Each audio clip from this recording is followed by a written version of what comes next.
Okay, let's go over some schedule-related announcements. Your next homework assignment is due on Wednesday, and then next Monday you've got homework 14 due.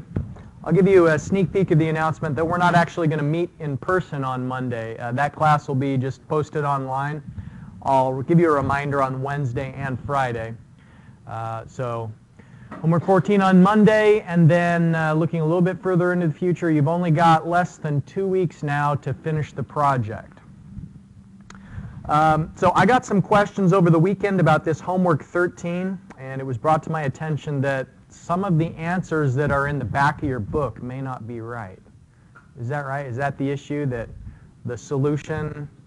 I didn't look at the back of the book. It was the comments by the grader on Blackboard. Oh, see, I thought you were talking about an assignment that's coming up, this one that's due on Wednesday. No, I was talking about the one that's been graded. Ah, okay. I misunderstood the question then. Yeah, we'll have to talk about that a little bit more after class. All right, so disregard that. That was a misunderstanding on my part. Today we're going to be talking about payback analysis, and you've seen calculations of payback period before, where we're trying to find out how long until a certain item has recovered all of its original investment balance. The thing I want to mention at the beginning is, remember how we distinguish between a method and analysis. And the idea that I've suggested in the past was that you can use the present worth method, but then when you start making decisions with it, that's when we call it present worth analysis. And so what we're going to be doing today is looking at the idea of, can you use how long it takes to pay something off to make decisions on whether you should buy option A versus option B. And so there are some limited cases where we can use payback analysis for decision making, but then there's also some restrictions and warnings that it's important to be aware of. Okay, so we've seen questions before where you'd know a certain piece of equipment has a given cost, and you know the interest rate that's going to be required and the revenue that can be generated per year.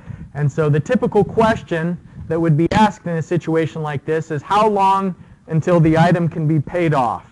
In other words, if you're paying it to the bank, how long until the item is actually yours, when you've covered both the interest expense and the principal?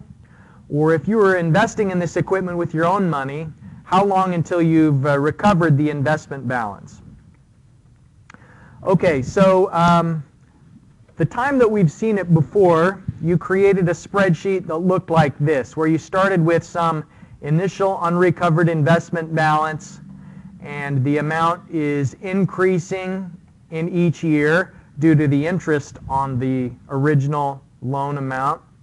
And then with the profits each year, the unrecovered investment balance decreased.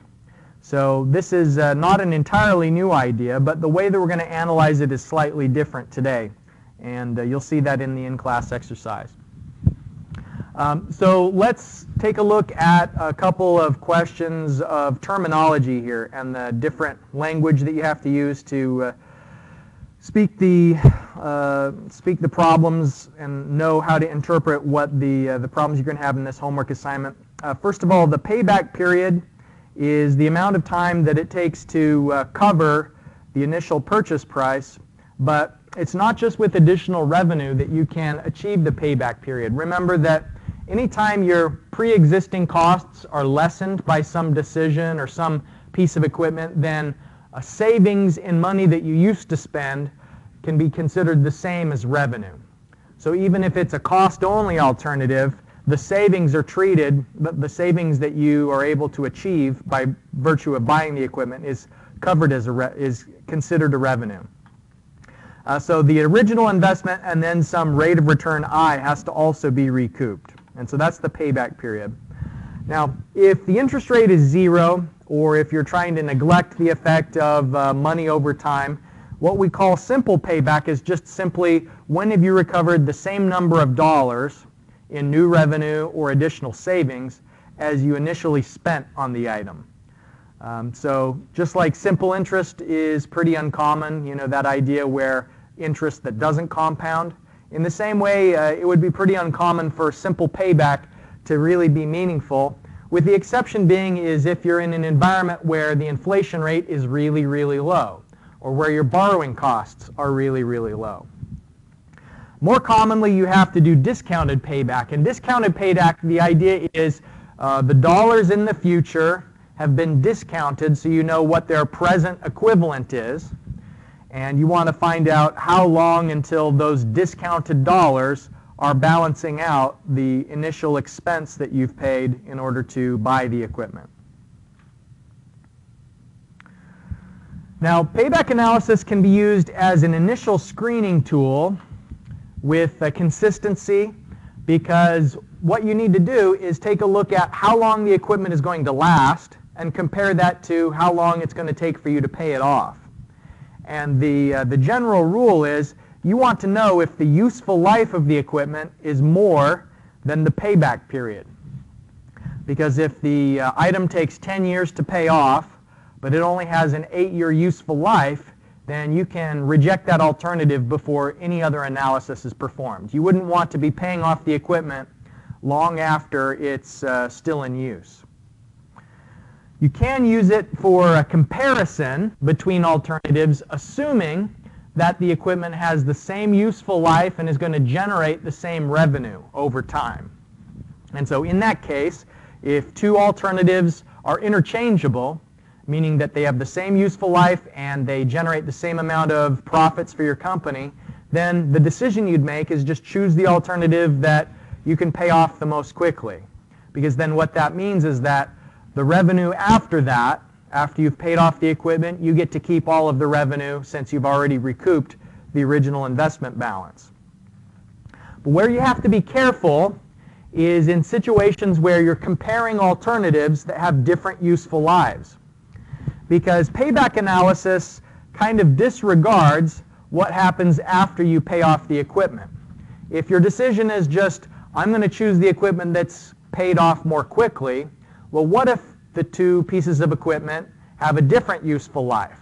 So both the expensive equipment that maybe is going to be lasting longer and the cheaper equipment that is not going to last as long, it may give you an imperfect view of things if you just say, I'm only going to focus on how quickly I can pay it off, if they don't generate the same revenue amounts or if they have different useful lives.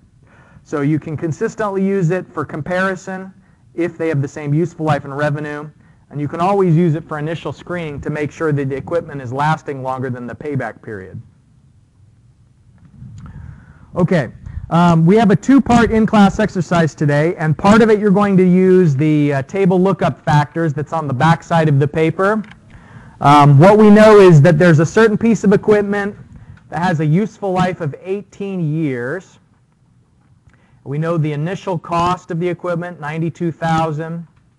You know the amount of annual revenue that it's going to be generating. And so what we want to do is, with the ratio of P and A, try and identify how many years until the equipment is paid off. You also have the interest rate is 8%, and that's the factor table that I've given you on the back of the page.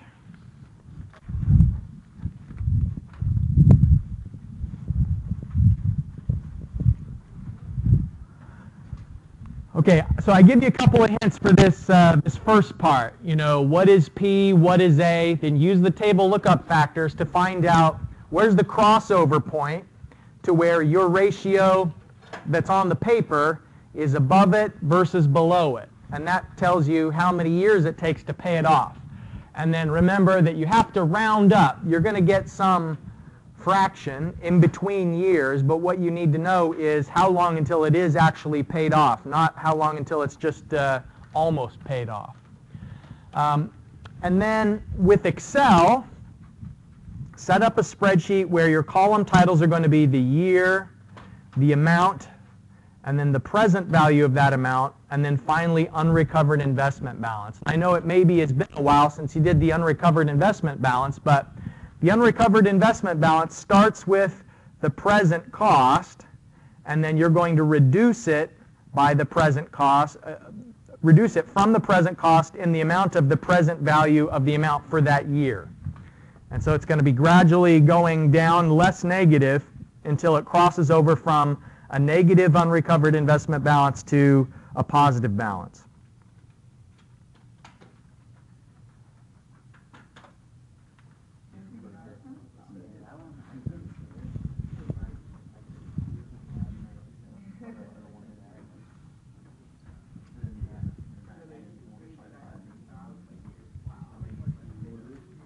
So does this equipment pass the initial screening stage? You know, we can use this analysis to say whether the equipment is acceptable or unacceptable. Is it acceptable? Yes, it is, because what we find is if the P/E ratio is 8.3, then we can go to the factor lookup table. Looks like I didn't scan that. On the back of your paper, the factor lookup table says that it goes between 8.2 in year 14, 8.5 in year 15, so it's in the 15th year that the equipment is paid off, and it has a useful life of 18 years. So initial screening requires that it lasts longer than you're paying it off, and so it is acceptable equipment.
So the NPER function is, I guess, maybe the rare exception where we don't have to override the sign assumptions that it's making.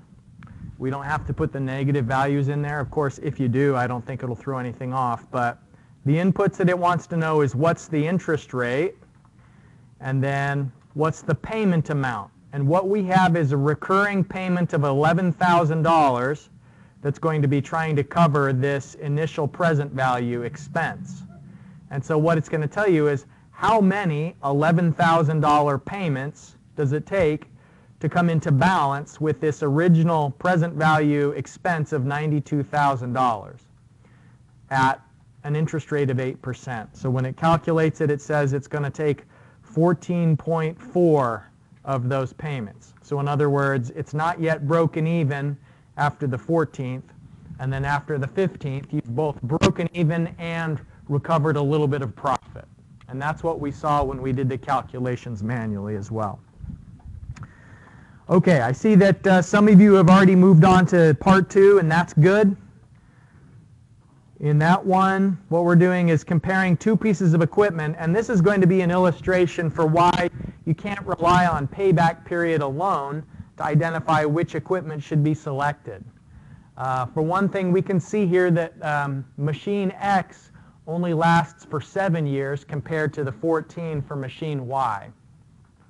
And that's kind of a hint that you're going to, for a 14-year study period, you're going to have to repeat machine X twice. So when you prepare your cash flow diagram, you should have it so that machine X goes through 2 cycles in the same period that machine Y just has a single cycle. So we're going to calculate the unrecovered investment balance for both of those alternatives.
All right, so let's just kind of summarize what we know. In this part 2, what we're doing is we're comparing two different machines. And if all we were looking at was the payoff period, it maybe would look like machine X is the better choice. You know, if we didn't repeat machine X, it appears as though machine X is paid off in 6 years, which is great, but to get us through a 14-year study period, we have to buy it twice. So really, it's not paid off until you pay it off that second time maybe in year 10. So as an initial screening tool, if we have a 14-year study period, then both of the options are acceptable. But here we're trying to say, should we use machine X or machine Y? Now, present value analysis will always tell you which option is best. And so you can use the NPV function on the amounts, and that's going to give you the same finishing unrecovered investment balance at the end of the 14 years. If you take all of the discounted revenue amounts back to year 0, the present value equivalent of it for machine X is $5,731, whereas machine Y, which looks like it has the longer payoff period of 8 years, it actually is the more profitable equipment because you don't have to buy it the second time like you did for machine X. And so based on present worth analysis, that tells us that machine Y is the one that should be purchased. Now both of them are acceptable, but this is the illustration of why you have to be careful, is because unrecovered investment balance, if you're just looking at the payoff period, then what happens after the payoff period is kind of neglected. And so what happens with machine Y is, for whatever reason, we start getting a lot more revenue in the later years for that equipment. Whereas machine X just had that constant revenue, but for a fewer number of years. So it's machine Y that should be selected. Any questions about this in-class exercise? Yeah. I know that like after we bought it again. Yeah. So like as long as you repeated the process, would that tell you the correct answer, like which one would be better, or would you still need to do a present value analysis to decide which one would be more profitable? If they have different revenue amounts and different useful lives, you can only count on the present worth analysis. And in this case, they had different revenue amounts and different useful lives. And so you can't just go by payback time to know. Right. That's right. Yep. Okay, let's just revisit these announcements one last time. Homework 13 is due on Wednesday, 14 on Monday. Also Monday, we won't be here in class. That class will be online. And then the project will be due on Friday of next week. So we're really getting down to the wire. And if you have any questions on your project or anything else, please feel free to see me during my office hours. I'd be glad to help you out. All right, that's it for today. I'll see you on Wednesday.